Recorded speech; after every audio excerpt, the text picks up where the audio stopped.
Hello and welcome to the Undercut Podcast. I'm your host, Thiemo Albers-Daly. Joining me this week is On the Kerbs Pub Chat co-host and Motorsport pundit, Jacob Phillips. How are you? I'm absolutely fantastic, Thiemo. It's great to be back on this podcast, and I can't wait to talk F1 with you guys. We're also joined by Motorsport journalist Öykü Ceylan. So how are you? I'm quite alright, thank you, Thiemo. How are you? Yeah, not too bad. There's a lot to dive into for Qatar, which is good because that's what we're here for. We're here to review all the action from this weekend's Qatar Grand Prix. But before we go into that, we do want to take a look back at some of the news that's come out of the world of Formula One in the past week. So with that in mind, we're just going to launch straight into what the hell has happened.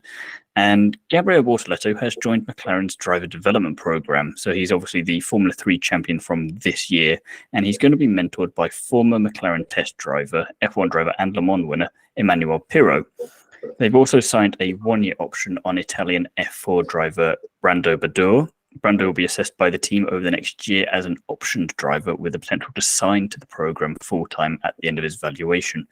As the regular F3 pundit, Jacob, happy days for Gabriel Bortelto here. This is fantastic news. I've been a big fan of what Bortelto has done this year. He backed the championship in style in Monza, fairly comfortable throughout the year. And it's always very, very nice when we see one of the younger drivers come through and get signed up by McLaren, which is actually something we don't often see because if you think about it, McLaren haven't really got a major driver program. I can only think of one other driver in it currently, certainly down the lower ends of the rankings, or sort of the younger sort of rankings.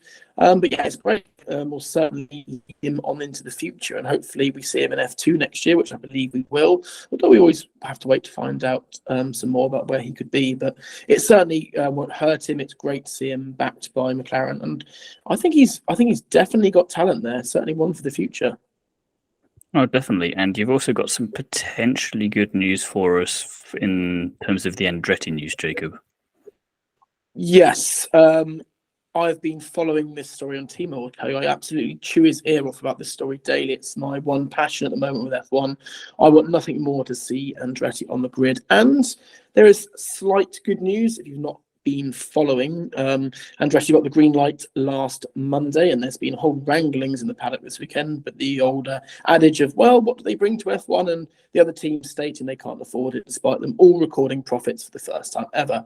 But Mohammed Ben Sulayem, who's been sort of the main instigator behind this, has come out and said he has all the confidence in the world that they will reach Formula One. And he said he's got 100% confidence.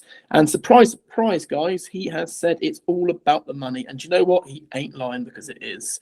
But I think that it is good news. I think we've still got a battle on our hands. But yeah, it's certainly within the spirit of the sport, as he's gone on to say, and it's all about sustaining motorsport, which do you know what? For once, I actually believe the FIA president is, he believes this. I think he's doing a great job. But what do you guys reckon on the Andretti news? It's certainly looking like we might see them. There's still a long way to go, and it depends how much they're going to have to pay to get in, but certainly good news. I know my opinion far too well on this, and you know my opinions on this far too much, Jacob, so I'm going to let you take over. I just want to give me your thoughts there. I mean, it's really strange to see a team getting this close to being the 11th team, and it would really change the dynamics within the series. So I'm just really excited to see if they will actually going to make it. Cautiously optimistic is what I'm going to call that. Yeah. Which is probably fair at this point in the game with F1 being as it is. But we're going to park that there because we could talk about this all day and not really get anywhere, because we do have some other McLaren news in that there are more details coming out on the Alex Palou v McLaren case. The former are seeking damage of at least McLaren are seeking damage of at least 23 million from the driver to recoup costs the team says it lost when he reneged on the contract he signed to join the team. So this is a bit of a developing story, so we'll keep an eye on it as it progresses and bring you more news on the matter when we have it. But it's been a while since we've had a court case in motorsport for, well, maybe 5-10 minutes, so it's about time we got another one. But we'll move on to happier news straight away, I think, there. And Jacob, more F2 goodness potentially coming into F1. This is very good news. And it's always around this time of the year that sort of keeps me interested, because this season, as we know, we've discussed at length, Thiemo, hasn't been the best F1 season. So it's always nice to see a junior driver come through and get his chance. And, it's with Haas, who have, done this quite a lot of times. Obviously, now the rules state that all teams have to do it. But Ollie Bearman definitely deserves his chance. He's certainly hot on the radar. Obviously, Ferrari, he's a Ferrari driver, Haas being a Ferrari customer, which means 2025 question marks maybe. Obviously, Haas have gone with the same lineup for next year, but certainly one to keep an eye on. And I would like to see him in F1. Obviously, another British talent, and it just makes Mexico and Abu Dhabi that slightly bit more interesting for me, because Thiemo, I don't want to say it again, but my thoughts on Mexico and Abu Dhabi.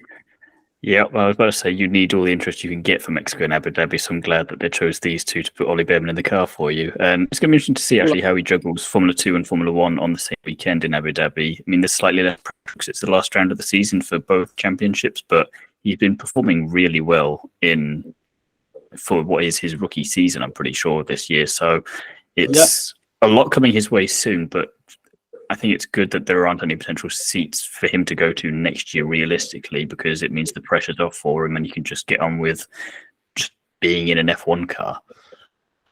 Yeah, and that's what he needs to do, I think. Just get in a car, get some experience sort of behind himself. And I think it's one of those ones where it helps him that there's no seats available. Obviously, it hasn't helped the likes of, Drogovic in the past and Ilott and people like that. But because it's his first season, it might be a case of, the Sargent situation we're seeing. I do like Logan. I think he's got a lot of work to do, but maybe it would have been a case of 1 year too early. So if he wins the championship next year, which I certainly think he might go into as one of the favourites, it will definitely help him going forward. So I'm very excited to see what he can do in a couple of months' time.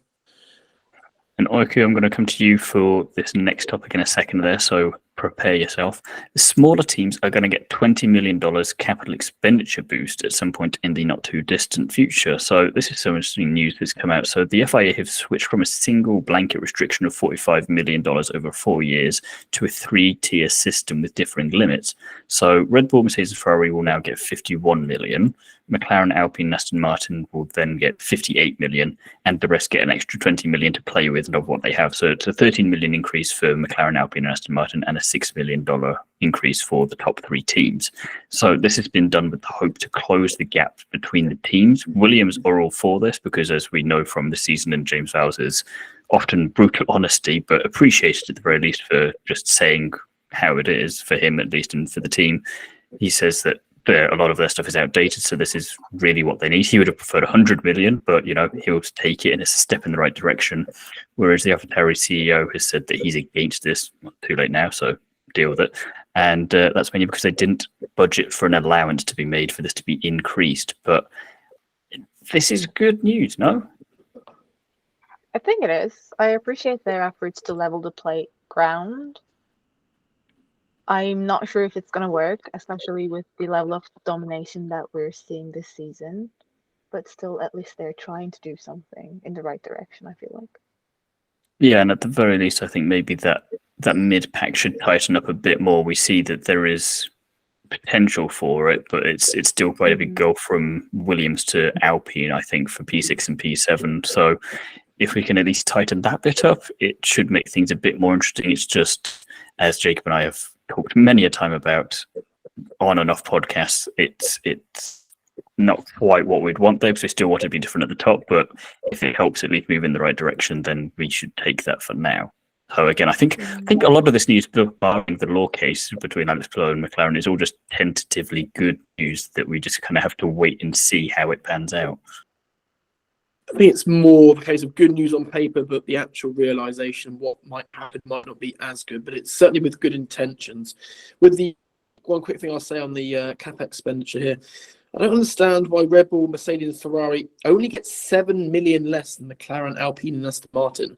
Those teams have won 3 races between them in 20 years, and well, maybe not 20 years, maybe more like 10 years. But Red Bull, Mercedes, and Ferrari have won, over 200 so together. I don't understand why. 7 million. It's surely, Red Bull need 51 million to help change Milton Keynes a bit? I don't know, but we'll see what happens there. Probably not, but I feel like that's probably the case of they just need some money to keep them happy, because otherwise they'll just throw their toys out the pram and say, "Oh, you can't be doing that. It's unfair. You've got to give us a bit of something." Yeah, I do agree with you there. I think, it's one of those things whereby, one of those things.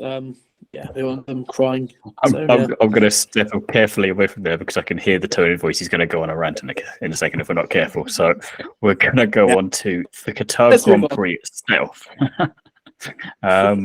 So only one practice session, saw Verstappen at P1, Sainz P2 and Leclerc P3. So we were teased for some Ferrari domination and it never really came across, mainly because everything went out the window in qualifying. Proper qualifying, that is. So Verstappen took pole, Russell P2, Hamilton P3 after quite a bit of juggling around due to track limits and all kinds of randomness. Sainz and Perez are the outliers here in P12, P13. Again, probably just the nature of the sprint weekend catching them and the teams out. Ultimately didn't have too much impact on their weekends, which we'll get to. The sprint shootout happened, and Piastri was P1, Norris was P2, and Verstappen, interestingly, P3. But again, he didn't really need to do anything he didn't need to do anything this weekend. He could just F the whole way through if he wanted to, and he would have been absolutely fine. It was all on Perez to save the day. And, well, we've all seen the Grand Prix in the sprint weekend, so we know how that went. But the sprint itself, it's a curious one because we've all had a debate about this at one time or other about how sprint impacts a weekend. And as sprints go, this was actually decent. Piastri won a race, and for the purposes of me saying that he was going to win a race before Norris did, I'm counting this in that favour. So I like this, so I'm sticking to it. We count this as a proper win, or is it just a sprint win? Like, is it a race winner? Or... That's what I was about to say. Yeah. I'm going to take the line of if it was anyone except Piastri, it's just a sprint win. But because I'm counting this as him beating Norris to a win, it's a win. It's a win-win. You never stated which kind of win it would be, Thiemo. That's true. I left things suitably vague. As I was going to say, that's what we do best, really, suitably vague. Asterisk, put an asterisk next to that. But no, you are right. He did beat him to a win, and it was great to see as well. Piastri getting his first, in inverted commas, win. And it wasn't lights to flag either. He had to work for it a bit, so that was a good thing. And he had Verstappen kind of he obviously got P2, Norris in P3, Russell P4, Hamilton P5, which he put on a decent drive there to get up to P5 after he was having a terrible sprint shootout. Sainz P6, Albon P7, very nice job from him, and then Alonso in P8. And then as a result of Perez DNFing after foolishly tangling with Hulk and Ocon, he gifted the World Championship even more to Verstappen, who was crowned technically mid-sprint, making him a three-time world champion in yet another bizarre way. So this might be the first time we've seen something like this happen, because Verstappen could have DNF'd in the sprint and the Grand Prix and still been champion. And it was already bizarre enough winning a world championship on a Saturday, never mind anything else. So it was a bit of a mixed bag overall, wasn't it, Jacob? Yeah, it was weird. I didn't manage to watch it in full. I did sort of catch highlights and watch a little bit in the pub. But what I did catch was actually very good. I enjoyed the sprint. And if you don't know much about what my opinions on motorsport are, you will know that I'm not a fan of the sprint format at all. The sprint race, not so much, but the format that precedes it, I don't really care about the sprint shootout, to be honest. But what we saw in the sprint race was enjoyable over 17 laps on a challenging track. We saw, jeopardy. We saw 5 DNFs and 3 safety cars. And, when you say that, you think, well, that never happens over the course of maybe even 2 or 3 Grand Prix sometimes. So that was Piastri getting a win there, as you say, was good. And you kind of left guessing into the last few laps, which is what we like from racing, really. And it hasn't often happened this season. But poor Verstappen, really. I mean, maybe not so poor. He's won 3 championships. He's won them all in... very. He just can't win a championship straightforwardly, can he? I mean, 2021 explains itself. 2022, everyone's confused about how many points are being awarded, and then Johnny Herbert tells him, of all people, no offense, Johnny, but it's just a bit random that it was you. And then P3, Perez it didn't even allow Verstappen to DNF and do it kind of his way. Perez just decided, here's the chip, I'm going to just yeet myself out of the race here. And it's just bizarre because you don't feel sorry for Verstappen, but you feel something, and I'm not quite sure what that is. Do you know what the feeling is, Öykü? I think it's so very anticlimactic. Every year you know what is coming, but it never comes within the way that you expect it to come. It's just so very anticlimactic. It bugs me a lot. But I mean, we're gonna see so many Max Verstappen championships from now on. So Well, I'm let's sure hope one of not. them will Don't deliver. say that. I mean, Sorry, but not may I sorry. ask how many? No, you may not. She's not allowed to answer that question. Please Yeah, don't. I refuse Yeah. to elaborate on that question, please. Yeah. Wise. I do want to ask you both, though, that with the bulk of the weekend over at that point, who impressed you the most on Friday and Saturday? Okay, I'm going to come to you for some redemption here because I'm intrigued about how you're justifying your choice here from what you've written down. Yeah, so okay, I picked Ocon for taking out Perez. I think it was really impressive. It was such a good end to the season. I mean, at least the driver championship. So cheers to Ocon for just yeeting out Perez out of the way and giving the world champion his championship.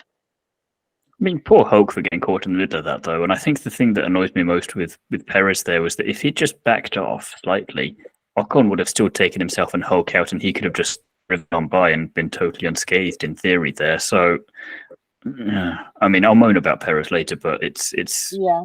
even more impressive when Ocon probably wasn't even attempting to take Perez out and just managed it anyhow. No, he had no idea. I'm sure he was like, "What just happened?"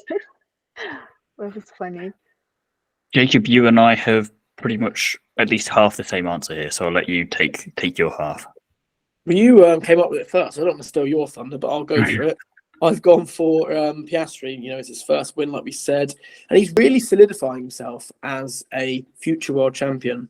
If McLaren can get their act together, and we'll come on to that later because they've really sorted themselves out, give it 3 or 4 years, it wouldn't surprise me if he had a championship. And he's really taking it to Norris now, which, you know, isn't, you know, Norris is a very good driver. That's no easy feat, and it's his first year in F1. Obviously, last year he was on the sidelines doing simulator work for another team on the grid, and I did criticise him last year, thinking, is it the right move?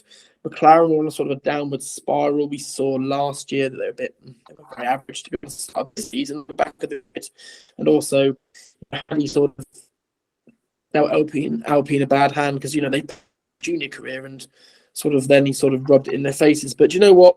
I said in March, Thiemo, and you remember me saying 1,000 times, if he does his talking on the track this year, I'll forget all about that. And you know what? He's absolutely proven himself. So that's who I'm going for. Pretty easy, really. Piastri for me. No, nothing to disagree with there really at all. And for me, I just have a little bit of totally agreeing with you, but also just Hamilton for his rise up to P5 over the last 3 laps of the sprint after a poor sprint shootout. It was kind of, I saw him in P9 and then it was like, oh, how the hell did he get to P5? That was okay. I mean, great, but how the hell do you manage that? And again, it's the only good bit of Hamilton content I'm going to get out of this Grand Prix, so I've got to make a big deal out of it because it just shows the potential that we could have had in the Grand Prix, which is what we're going to get to now, but we're going to wait a while before talking about that because of the emotional damage that it left on me. And Öykü, Williams, they had a better sprint.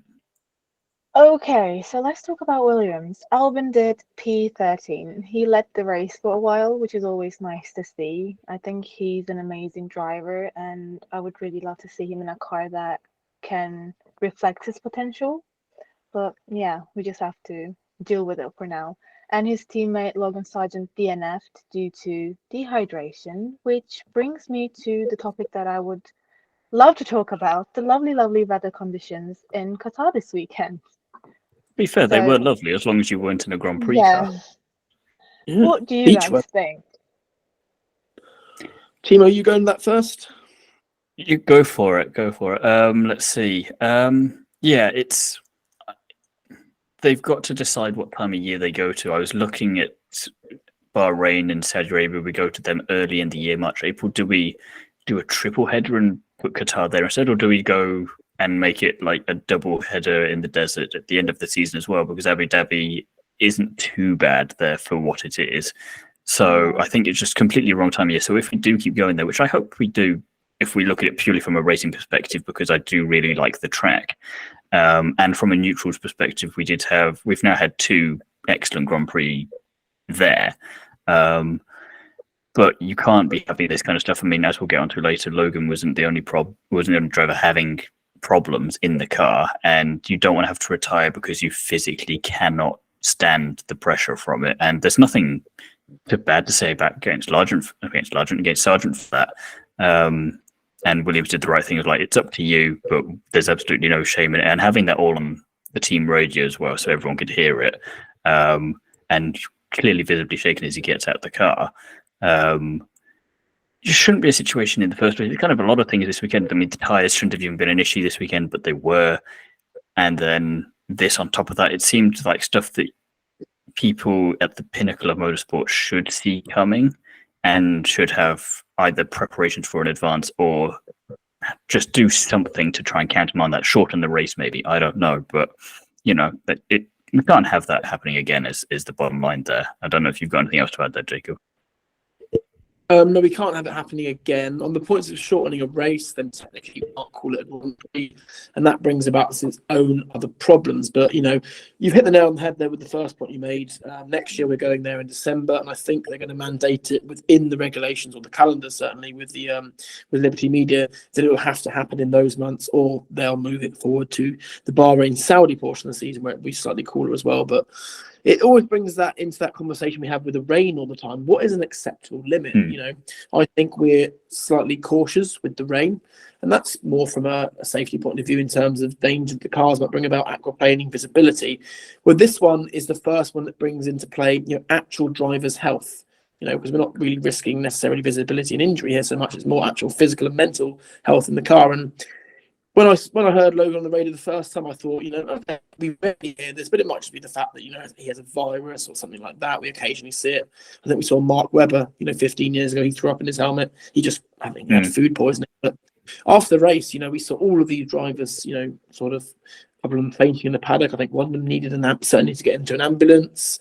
Lance Stroll was certainly dazed. I think Alonso passed out in the corner or something like that. I mean, to read this was actually utterly shocking. It makes me think these guys are, we do criticise them quite a lot of the time, but these conditions potentially were a step too far. And I have read actually in the last 25 minutes, half an hour, that the FIA will step in future and we won't see this anymore. So if the race is potentially too hot, and I need to read a bit more of the statement, but I think saying basically the bottom line saying it isn't acceptable. And it's one of those things really, isn't it? Did we avoid something worse happening there? Potentially we did. Some people are caught on the fence with it, saying, these drivers are warriors, they are gladiators, as Martin Brundle likes to say. They are paid quite a lot of money to put on a show in varying different conditions, but you don't like to see people's health at risk. And these guys are incredibly fit. The G-force they take around corners, the pre-season testing, they can run marathons. If we were in the car, we would have passed out within a lap. So it's impressive to see, but I think it was slightly beyond the what we should see, especially as the fact that, like you say, the track wasn't really rubbered in properly in the tyres. So yeah, a bit beyond what we should accept, I think, as the norm. I think the last thing I'm just going to add on there before throwing back to you, Öykü, for anyone who's on the fence about it, I always go back to that Martin Brundle quote for after Senna died, and he was saying it because you'd had so many deaths in Formula 1 up to that point, but then suddenly it became quote unquote unacceptable to die in the name of sport. And I think ever since then you can push it, but we're always striving to make sure that it never goes over that limit. And Grosjean in Bahrain, for a different reason, is a good example of that. And I think this is the other side of things, like you were saying, Jacob. We've never really had this problem before, but as bad as it is, I hope that this is the worst that it gets to, and that it doesn't get any further than this, because otherwise, what's the excuse for the FIA to have not done anything in the future if something else worse does happen?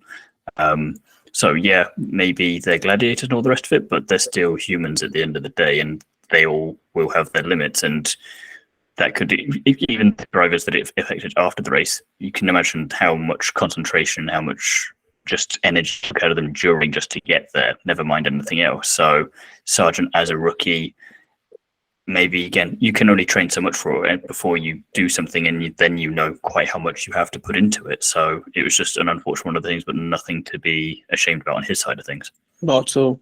No, he shouldn't be ashamed of that at all. He's fearing for seats, and I think we'll come on to it later, but William sort of put the pressure off him and said, look, the decision is in your hands. Health comes first. And it was refreshing to hear that from the pit wall, so that was nice. But I don't think... I did see an article today actually saying, F1's a pinnacle of motorsport. This was like a trial weekend almost, in the fact that it was track surface down, the tyres weren't exactly up to scratch. It was a whole new paddock and pit area. Maybe we should send other support series there first, and then we should know if it's trial or tested for F1, because all these circuits, as we know, require a Grade 1 license, and that down not only to the track itself, but the facilities, the conditions they race in. And maybe we should send other formats there first. But I think that's a learning curve for the future. But certainly, I don't think we should ever see it again. I don't think we will, because the FIA have, to give them their credit, acted quite fast in this one. And so hopefully it's good going forward from here. Yeah, agreed. Just 2 points that I would add here. It's just, as you said, Jacob, to get to this point as a high performance athlete is insane, especially when you're Logan Sargent and your seat is under threat. It just goes to show how horrible it must have been during the race for him to push himself to a limit that he had to stop. And props to Williams for handling it that well, honestly. Mm-hmm. And also, I think in the post-race interviews, I think it was Charles and Stroll also, they commented that they almost fainted in the car. And it would have been really possible with the heat and the G-force combined. And imagine if one of them did pass out in a car that goes 300 kilometers per hour. It's just have been disastrous. And it doesn't really matter if you take action after that kind of incidents happen. You have to foresee it, and you have the data to foresee it as well. I don't think it came as a surprise to the FIA or the stewards or anyone really. They knew that it was going to be this weather, this conditions, and they still didn't do anything about it. So, yeah. Yeah, it's a hard one because I was checking the weather for it, and the relative humidity was slightly, I think, 2% less than what we see in Singapore. We know Singapore is the most challenging race of the season, and that's always been on an accepted limit. We've seen drivers there. I don't think we've ever seen them collapse. We've certainly seen them slightly dehydrated, and they have to be absolutely in the zone, which is why everyone loves Singapore. I think it's the fact that it's the nature of the track. Singapore is a street circuit. It's not necessarily speed. This was a high-speed track. They were running 18 laps maximum stints, so they were going full push every 18 laps. The high-speed corners means the G-forces were, a lot harder than we would see in Singapore, and I think that just took its toll. And the fact we've never been to Qatar, these conditions, with these cars, with these tires, I think last time was just. So I think it's a learning curve. They could have foreseen it, but I didn't think it would be that bad. So it's I think it's a lesson learned for the FIA, and I think that we'll see mitigations for that in the future, which is good. Yeah, let's hope so. So as we're talking about the learning curves, would you like to comment on the learning curve of Lawson, Jacob? Would you take it from here with Alfa? Yeah. So AlphaTauri had a mixed weekend. Really, I do think they could have done a little bit better. I did actually look. You go on Twitter and you sort of read a lot of its rumours, but their predicted pace was a lot harder than what we see here, P17 and P15. I think they had a nice under tray upgrade or some floor upgrades on the car. But, they're still probably the worst car on the grid. I mean, they had some nice action going on, some side-by-side overtakes. And at one point, I thought that Tsunoda was on some points. So I don't know quite what happened there. Maybe the tyre stints didn't quite work out for him. But, quite end for Lawson, especially with what's going on around Perez. You kind of got to think that maybe he would have put in a better performance just in case that there's a AlphaTauri seat if someone moves up to Red Bull for next year, which is still a massive, but a potential anyway. But very quiet. Very quiet weekend for AlphaTauri really, and it's a shame for them because Williams and Alfa Romeo got a hatful of points, so they're falling further behind, and I think they're probably rooted to the bottom of the table come Abu Dhabi. No, definitely, and I think in some ways it's not too bad for Lawson because of the circumstances. That gives him a lot of leeway there, and I still think that regardless of what happens at Red Bull, he's the next in line for the AlphaTauri seat should one become available. So I think survival in Qatar was enough for him there, and he's proven himself well there. And I think now he can just focus on getting that Super Formula title and just keeping on essentially, and just get on with it. And that's all he can really do. So it's a shame that they couldn't get any higher up, but I think only being 2 places behind Tsunoda isn't the worst thing in the world for him. What is a bit more disappointing, however, is Haas, which I feel like we say most of the time. Broke the Hulk record. P16 and Magnussen P14.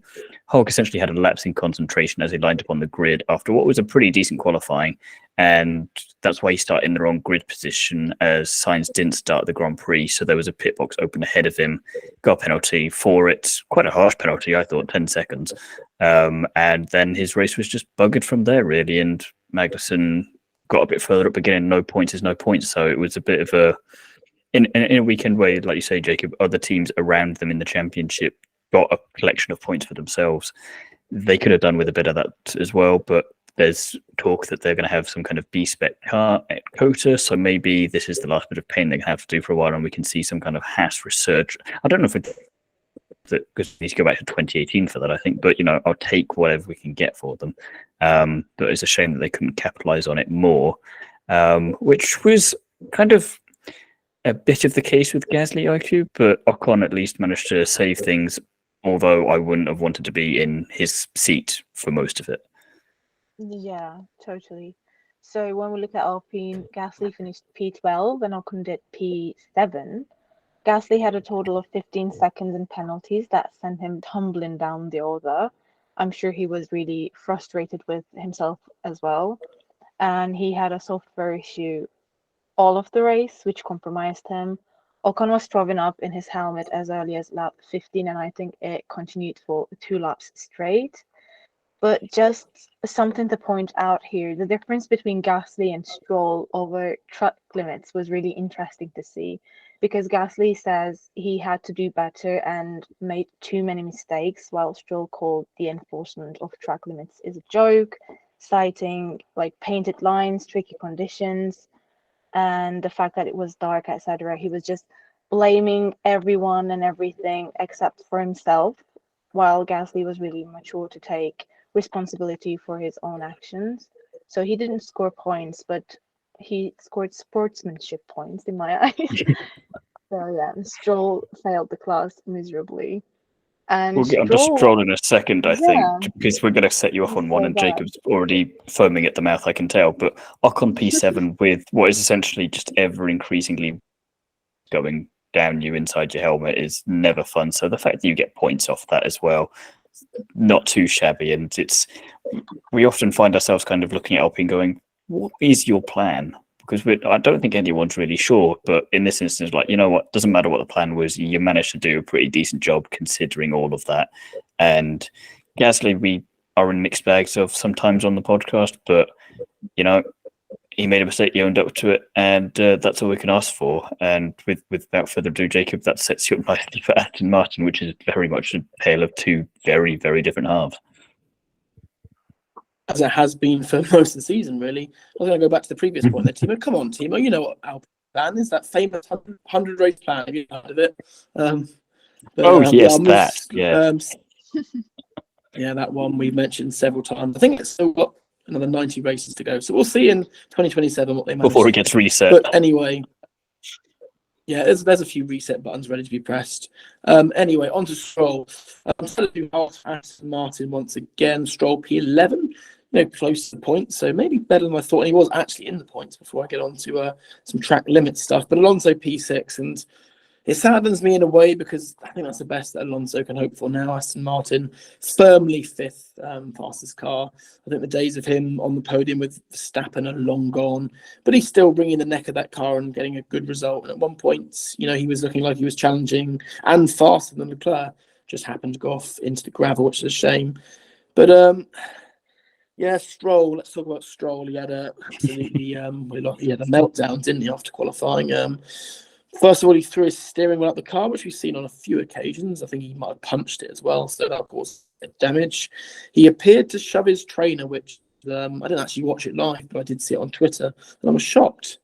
That's really bad. That's technically shoving a company employee. If you shove the referee. If you watch football, anyone listening out there, if you touch an official or someone who works within the sport, that is a ban. So I'm surprised we haven't seen a statement from Aston Martin either coming out and saying he's sorry, or maybe I have missed that. If I have missed that, apologies. But certainly maybe a statement from himself. Yeah, he didn't. Nope. No, nothing. No, you would have thought that maybe there was a statement coming out and say he apologises, or we've docked him a week's wages, or maybe it's kept all behind closed doors. We've I don't know, stopped but his it's pocket certainly money not. for the rest of the month. Oh dear, you have to find something else to do with his time. But maybe stop his drive. That'll be slightly more punishing. But well, We can live in hope. we'll get onto that. Yeah, we can live in hope, and we still continue to do that. And yeah, it sort of culminated, didn't it, with his he sort of gave just childish, if anyone who doesn't know, I'm a teacher, and this is something I expect from younger children, but it was just very, very immature. I mean, the sponsors won't be pleased with that one at all. He didn't elaborate much on the Grand Prix. He's kind of giving one word, sort of, yeah, kind of, whatever, sure, yeah, nice, bye. He's not. I don't think he wants to be there, and it's. I think it might be a way of saying deep down, Dad, I don't want to do this anymore. He had a dream. His dad had a dream to make a world champion. He bought Aston Martin and sort of took them back towards the front, which they've kind of are still, I guess. But I don't think we're going to see much more of him in F1. And he's only 24, which makes you think he could have a potential of Alonso. 15 years left in the sport? But I think we're 50% of the way through his career. And he'll be gone by 2025, Thiemo. That's my £5 for tonight. I'm putting that all on red, and hopefully it comes back. And I will digitally shake your hand and happily pay $5 to you if you're right. It will land on green, the Aston Martin green, and end up staying for another 10 years. But yeah, not great from him at all. But yeah, he was another driver after the Grand Prix that ended up in the medical bay. So he sort of struggled to get out the car, didn't he? Which wasn't great, really, but yeah, hopefully he's doing all right. But 5 races now to see what he can do, and he's in danger of falling out the top 10, which in that car I think is pretty embarrassing over the course of the season, really, considering Alonso's still, in the coattails of Hamilton and potentially even Perez if Perez keeps playing dodgems out there. So we'll see what happens on that front. But yeah, not great from Stroll, really, was it? No, not at all, though, really. And yeah, I think we'll just move straight into Alfa Romeo, because otherwise I'm just going to repeat exactly what you said, just in a slightly different accent. So it was a much better weekend for Alfa Romeo, which, can we just savour that sentence for a moment, because we do not get that very often. Joe P9, Bottas P8, they got their own pace. I mean, granted they were helped by Mercedes, but not much, and it was great to see them actually achieve something for the first time in ages. Double points finish for what I believe is the first time this season as well. So credit where it's due. Joe up from last place into points, not bad. Bottas kind of doing what we hope he would be doing of more often. And I just hope this isn't a one-off, but I get a bad feeling it is. But you know what? For now, I'm just going to bask in the glory that we have actually had something decent from Alfa Romeo, and they've not totally given up on things until Audi come along just yet. But as good as these things are, okay, then we can always trust Ferrari to bring us crashing down just ever so slightly. Okay, thank you. Just made my day. So Carlos Sainz did not start the race due to a fuel injection issue. His car was leaking. That was quite disappointing, because I was personally really curious to see what he could have been able to do after a qualifying that knocked him out at Q2. I think he would be in the points. I think he would be able to fight for top 5 maybe, but yeah, didn't happen. So Charles Leclerc finished P5 due to a lack of pace against Mercedes and McLaren. So far this season, he has been thriving in every sprint weekend, hasn't missed a sprint podium. So I think it was safe to say that we expected to see more from Ferrari this weekend in Qatar. And yet it hasn't been their brightest weekend for sure. I'm hoping it's a one-off for them, because we've seen just such a return to relative form lately, and I think it's just the nature of the sprint weekend in Qatar with those conditions that's given us this weirdly mixed bag of results, which is mixed in some ways that we were expecting and not in others. So yeah, it would have been a shame to see what that Sainz wasn't there, because I think he could have been very much up there, like you were saying, but didn't happen. So Kota will move on to there instead and hope it goes better for him there than it did last year. Let's just leave it at that. Which also does lead us a nice segue up into Mercedes for you, Jacob. Yeah, you've set me up absolutely perfectly there. And well, we'll start with headline from the race pretty much from the get-go, really. It was a crazy start, wasn't it? It's not often we see the Mercedes coming together, and I did actually say to Thiemo in the last race, it's not long till we see them coming together, but I didn't expect it to be 14 days later. But yeah, it was quite. Remind me to give you a slap for that, by the way. Oh, I should have put it down on a bonkers prediction, shouldn't I? But well, I'll save it for next time. They'll come together at some point, I'm sure. Yeah, it's not often we see Hamilton in the gravel, certainly out on lap 1. I think it's the maybe the third time I think it's happened in F1 history. But it was interesting, wasn't it? We saw a great start from both Mercedes, especially Hamilton on the softs around the outsides. He has come out and said it was 100% his fault, which I don't agree with. At the time, I was just more sort of annoyed, really, than, so I was like, oh, bloody Russell, you've put Hamilton in the gravel. That was our chance to see a different winner. And certainly I thought that Hamilton had the next best chance to sort of challenge Max. But he's taken all the blame. I thought maybe it might be 60-40 Lewis's fault. It comes down to the old adage again, doesn't it? If you see a gap, you've got to go for it. Hamilton could have left him a bit more space, but maybe it could have taken more, Nelson George as well to think, you know what, he's on the softs. I can let him challenge Max, but it's the first corner of a very hot Grand Prix. It's a turn 1 that most of these drivers haven't really done before or can't remember. So it was all a learning curve. It comes down to a racing incident, doesn't it? Obviously, you've got the team because they sort of both ruined what could be a very good 60-40 in the Lewis column, but feel free to disagree. I have a question for you guys here. So do you think this incident will increase the tension between Russell and Hamilton, or did it just release the tension because they have seen that now if they go head to head, what might have happened and it's not good and they're just going to behave from now on? Or do we think it's just going to go downhill from here for them? I'll take this one, Jacob, because I hope that it's the former there, in the sense that they get their act together and realise, this was painful for us and we can't be making those kind of mistakes. And what frustrates me more about this thing was that Bradley Lord was saying that Mercedes discussed Lewis being faster at the start, especially to turn 1, because he was on the softs, as you said, Jacob. So George could have been maybe a bit smarter about things and backed off slightly. So obviously he was trying to go for the overtake on Verstappen. There was no going to go around him on the outside, but Lewis was obviously there at that point. And knowing that Lewis was probably going to do that in hindsight, and probably even race prep before, he could have maybe just let Lewis go ahead, knowing that he'd have to come in sooner anyway because of the soft tyres. And it just meant that they were apparent and they threw away a potential double podium. And I think that is a very costly lesson. So whilst I can understand why Lewis is then taking responsibility, I think that's just for the sake of appearances. Maybe like, right, we'll deal with this internally. We're going to go and we're maybe going to have a bit of argy-bargy, but we're not going to do it in public. We're just going to sort this out and everything's fine. Close the door and just hear the parents arguing slightly and Toto smashing a couple of tables, which totally fair, to be honest, I think. But this is Mercedes at the end of the day. They don't make mistakes often. And we've seen that their worst, when they do, which is last year, it's even... Yeah. And I think even their worst at last year was still better than a lot of other teams' best. So not going to...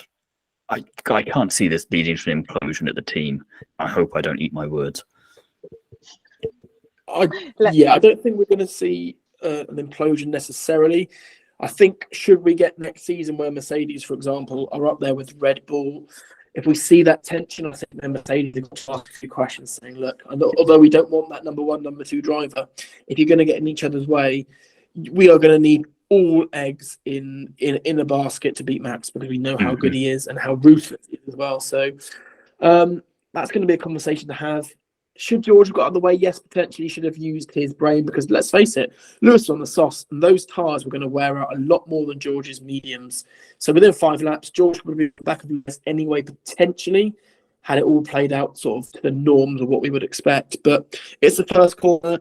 I'm not going to criticise the driver too much for not getting out of the way, because we like these drivers being, quite ballsy at the start. It's racing. It's been that way for 70 plus years. Not going to criticise too much there. Now I've watched it and calmed down a bit, because at the time I was raging because of chance of a good race. We were fuming, weren't we? There. Yeah, it was like, no, George's fault. I was absolutely peed off. But I think the Lewis Twitter thing that he's come out on or X as it is now and said that, it's 100% my fault. I agree with you there, Thiemo. I think that is his way of saying, let's go and talk about it. And by him doing that immediately, it shuts the whole conversation down, because we've seen, if you are on X, you know how toxic the X community, Twitter community can be now in F1. There's so much, that's being thrown around, arguing about certain decisions, and it can get quite hateful actually sometimes. So by him cutting out, shutting it down, it stops all this talk on a Monday, and we actually haven't seen much. Was it Lewis? Was it George's fault? I think, although I don't agree with it, a lot of people will look at it and think, oh, okay, Lewis has come out and said it's my fault, it's his fault, let's move on. So I think that's him playing the team game, almost being the team leader there, which I think he is. And yeah, I think it's a very mature decision, and I can only commend Lewis for that, really.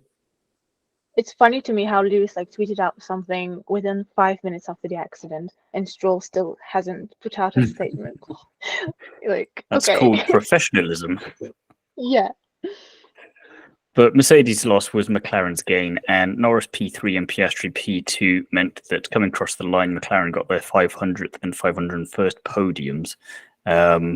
So not too shabby, and they also got the quickest pit stop of the year twice, 1.8 seconds. And now we're seeing the times with the new tyres that we were seeing on the old ones, which is just impressive considering the difference there. And I'm not going to make either of you to answer this question. I'm just going to leave it hanging there, and maybe we can have some comments about it from anyone listening. But championship contenders next year, McLaren? Maybe. Who knows? Just Öykü shaking her head, but I'm not appreciating the negativity there. But negativity does serve as much of a segue as I can there for Perez and Red Bull. Go on, talk about that. Okay, let's go. Perez, P10. What a surprise. Verstappen, P1. And won the championship, obviously, before the Grand Prix anyways. But yeah. You didn't think that he was just going to start winning the races now that he has the title anyways, did you? Because, I might have. We hoped. I think. But no, P1, Verstappen, and Horner has now said that they need Perez to get back on form so that Red Bull can have a strong driver pairing like Mercedes, McLaren, and Ferrari do. So how long do you think until Ricciardo is called up to replace Perez in 2024, maybe? Jacob, what did we say on our big Red Bull predictions the other day? That's what I was about to say. Should we rewind the tape on that one? This is going to be quite embarrassing. I can't quite remember. Didn't we say? I think you said he was going to be there in 2025. I said 24 because I was being optimistic because Perez is going to go off to IndyCar. But we did see that before the whole Singapore, Japan, and Qatar sort of performances. So yeah, I say that was a ballsy prediction for both of us. I think on that one, we weren't expecting him to go quite down this route. Maybe revisit that podcast. No. It could, with Helmut Marko, with the way Red Bull are, Christian Horner's, erring on the side of caution and thinks, he is our driver for next year. Let's have no conversation about it. I think he's just trying to sort of shut it all down. But we know what Marko's like, and when his sort of swinging axe comes round, it could be the case of after Abu Dhabi, it's good night Perez really. But you put me on the spot here, team. You asked me for a straight up, flat out prediction now. Because I'm gonna say, oh, do you know what? I absolutely love Checo. I've loved him throughout the years. That when he got on that Racing Point a few years ago was absolutely fantastic. But I think for the greater good now of F1, and that's the point it's got to, I think for certainly our enjoyment at the top and some of the challenge max, I think this is very stale. Should we see Perez next year in a similar formula whereby Red Bull are still the team to beat and Mercedes and McLaren aren't quite there? Then it's going to be an incredibly boring season. So I'm going to say positively we see a new change at Red Bull next year, but that is no hate on Perez, but I'll take it a step further then, and I'll say that he'll still be there next year, but he'll be the reason they lose at least one of their titles, and that will be too much for Red Bull to keep him for any longer, and that'll be the final thing for him. And I don't know if that'll happen at the summer break, end of the year, but if he's there next year, that'll be what causes his exit. There's my slightly pessimistic but optimistic as a Daniel Ricciardo fan prediction. You're being the negative one and I'm being the positive one. What is going on here? That's what I wanted to ask, because Red Bull has now won the constructors championship and drivers championship, and Checo is second so far at least, and he still has the chance to finish it in P2 in the drivers standings. He cost them a bit of money for sure, okay, but then they still won both titles. Like, why the hate? You know what I mean? I think it's just what because of the Red heck? Bull's impossibly high standards for themselves, and I think that as neutrals, as much as we can be, we want to see a tight championship fight, and he's the only one that's been capable of that because of the car that he's got, and he's not even remotely done that. And so I think that's why not necessarily hate, but a lot of constructive criticism that is being thrown his way. And this very much a love-hate carrot and stick approach that Jacob and I are taking to him there. Yeah, it's more hate than love at the moment, sadly, for Perez. But I think the reason why we're seeing this sort of, and it is a worry, and you know what, we actually hope it's a worry, because if Red Bull believe what should happen, they're worried because, you know, Mercedes, McLaren, Ferrari, you know, who knows, Thiemo, Alfa Romeo might be coming, but there are a few teams certainly in the crosshairs that should do with the way the rules work, that, you know, year on year we see the law of diminishing returns. Teams should get closer next year, and if you know, if we see another Aston Martin sort of make an absolute game, we see McLaren, who, you know, I don't want to answer your question earlier because we'll leave that open, but McLaren's certainly up and coming, and if they're there or thereabouts next season, they might not be able to afford Perez sort of finishing 4th, 5th, 6th, just picking up points. If someone's right behind Max next year, you know, we'll see the whole Austria 2022 where Ferrari sort of ganged up on Red Bull, or, you know, races like this. If Mercedes are there, and we know how capable George and Lewis are, Piastri and Norris are, for example, Sainz and Leclerc, Max could be not necessarily a sitting duck because he's that good that I think he would be able to come through anyway, but it would certainly add unnecessary pressure. Where we know what Ricciardo can do, for example, he'll pick up the odd win here and there, or no, he'll be able to defend against the likes of Leclerc. Okay, Max might win the race, and that's a conversation for another day. You know, I don't want to say that Max will dominate Ricciardo because that pains me to say. But anyway, yeah, I think it just alleviates that concern in the back of their head. But knowing Red Bull, they'll go away, they'll build a car that's even faster than this year's car, and that's a very negative point to make. But I think that's where they're worried anyway. We'll move into a quick trip down to winners and spinners section now then, and Öykü, I'm going to throw over to you, and we're going to bring the mood back up slightly because it's a worthy winner you've chosen here. Yeah, so I picked my winner as Alfa Romeo because of the reasons that we have already talked. Double points, good for them. I think it was a really decent drive from both of the drivers. So yeah. Short, sweet and simple. There's not much to disagree with there. And as I said before, I hope this isn't just a one-off, fingers crossed. Myself, I went for Piastri because even if we ignore the fact that he got sprint pole, sprint win, and then finished P2 in the Grand Prix itself in these conditions, which is just incredibly impressive. And the man is a world champion in waiting already of at least 2, I'd say.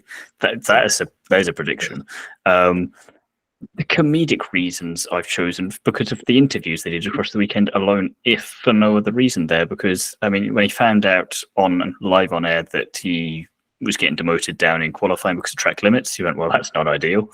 And that's not fun to be with. And then so well, so professional. Oh, yeah, so well, Lance Stroll. And then when he got the sprint shootout pole, he's like, oh, well, I'm going to wait 5 minutes to see if the FIA are going to actually let me keep it. And then I can't remember what he was even saying for the post-race interviews when he got second place in the Grand Prix, but he was just cracking everyone up there as well. And it's just like, this boy's just... Prix, he said, like, he thanked whoever bowled out all the drivers on his way. He was like, was it the Mercedes guys? Oh, thank you.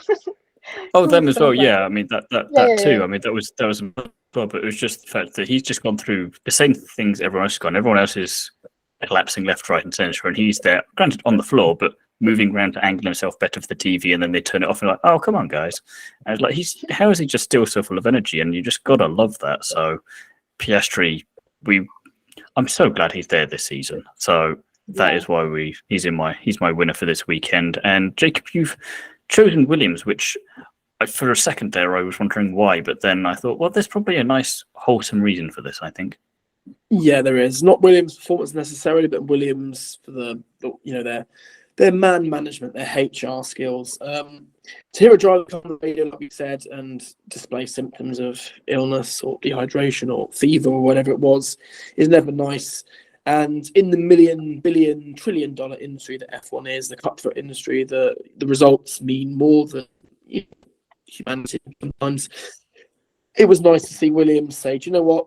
We know you're under pressure, but there is no harm in retiring here. I think that was just a very, very nice message to hear James Vowles come on the radio. And I've been very, very commending of most of what James Vowles has said recently.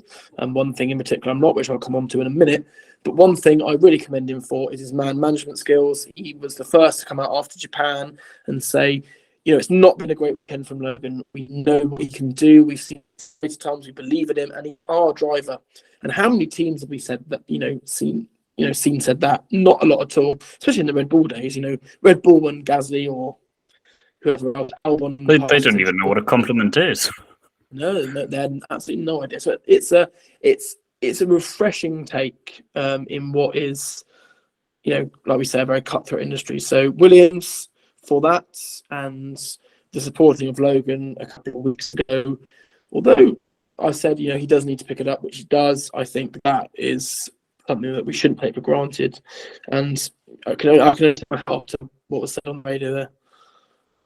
We'll stick with you then for a minute, Jacob, and you can explain your spinners, because you've picked what I thought was going. I thought Öykü had the most interesting spinners section here, but then you decided to take that personally. So I'm intrigued by your choice here.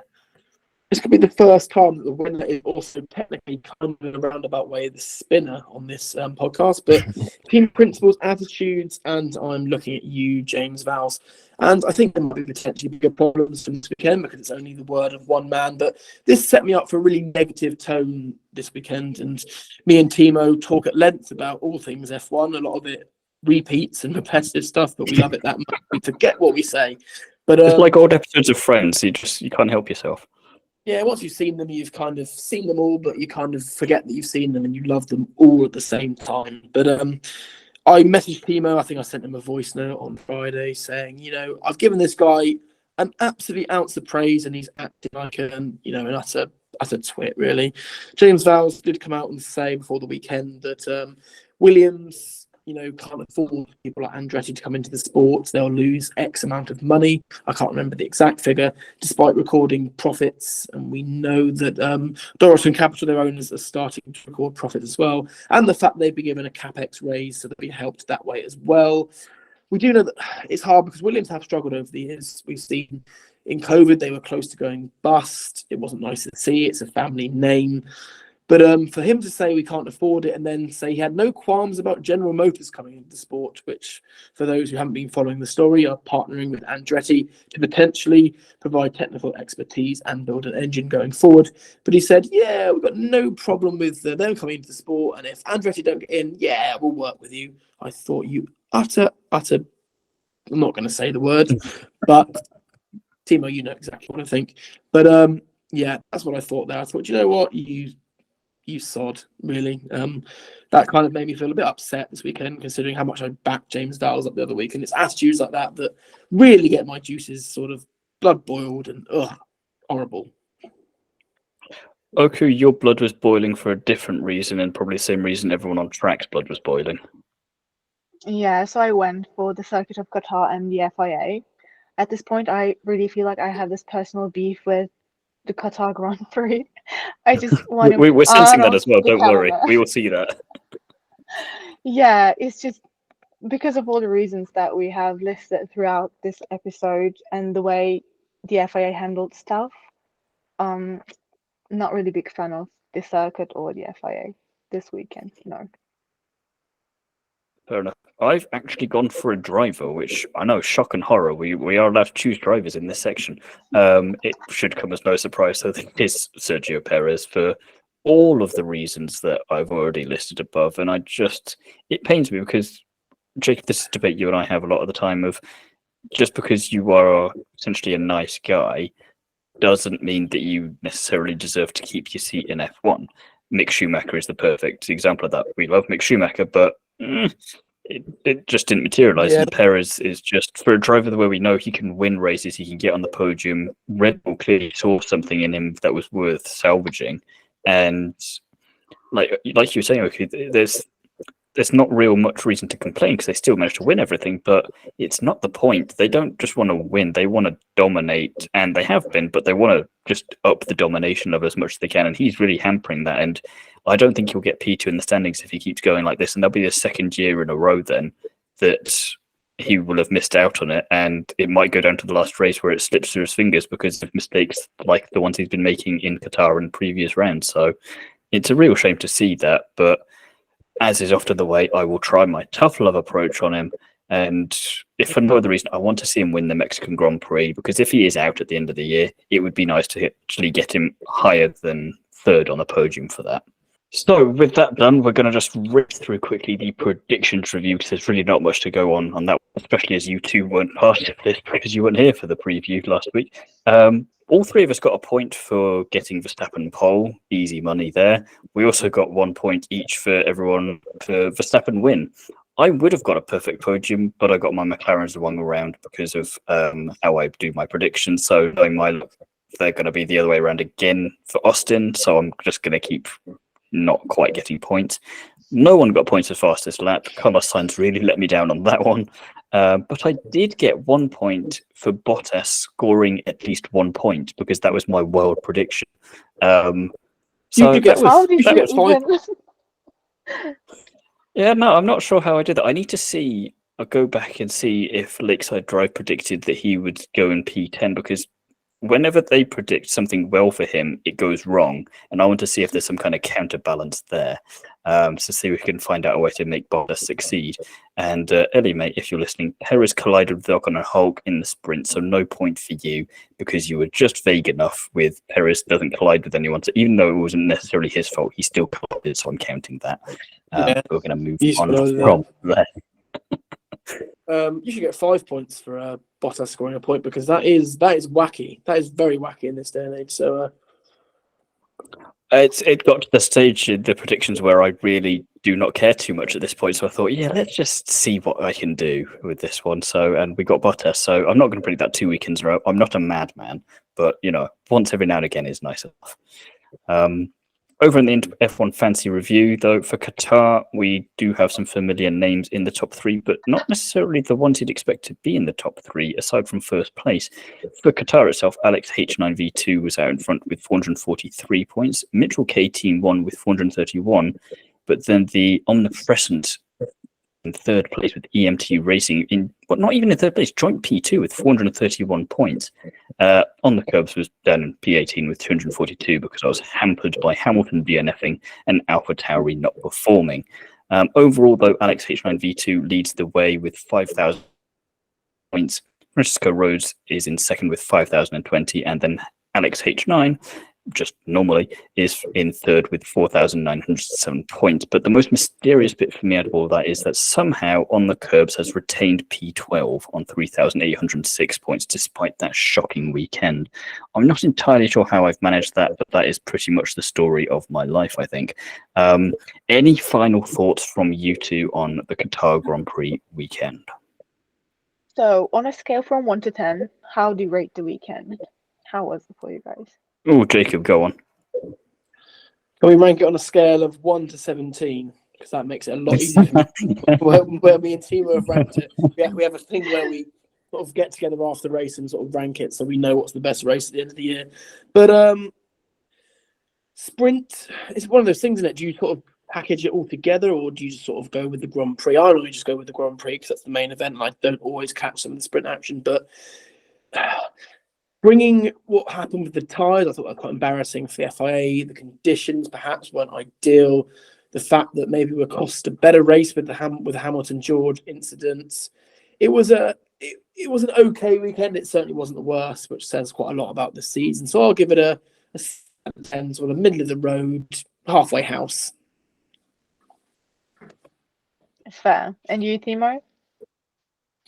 Given the extra low bar that we've had to measure this season with, I'm going to weirdly give it around a 7, just because there was some interesting stuff in there. And if I take out my personal annoyance at Mercedes, we still got some interesting stuff. We still got Williams points in the sprint. We still got Alfa Romeo double points in the race. We've got Alpine in there. We've got Piastri being in legend, and Alonso trying his hardest there. So there was stuff to like about it. But what about you? Where are you rating it? And I would give it a 7, but just for the sake of Carlos Sainz, I will put it down 1 more point and say a solid 6. It's understandable. He didn't let us down. Ferrari let us down, and we Yeah. should know better by now. But that's not going to stop us from hoping, is it? No, never. Unfortunately, on that sad note, that's all we've got time for this week's episode. In the meantime, though, Jacob, where can the people find you if they want a bit more of you? If you want a bit more of me, you can find me in a pub, be it virtually or realistically in a real life pub somewhere around the country. I can be found over at On the Kerbs Pub Chat. We have me and Thiemo have got some few episodes on there. It's a fantastic series. I really hope you guys get behind Thiemo's series there. We talk all things motorsports, a little bit of negativity sprinkled in, but it's good fun. And you can find me over on X, Twitter, whatever you want to call it now, that old bird app thing. Jacob Phil 18. Öykü, what about yourself?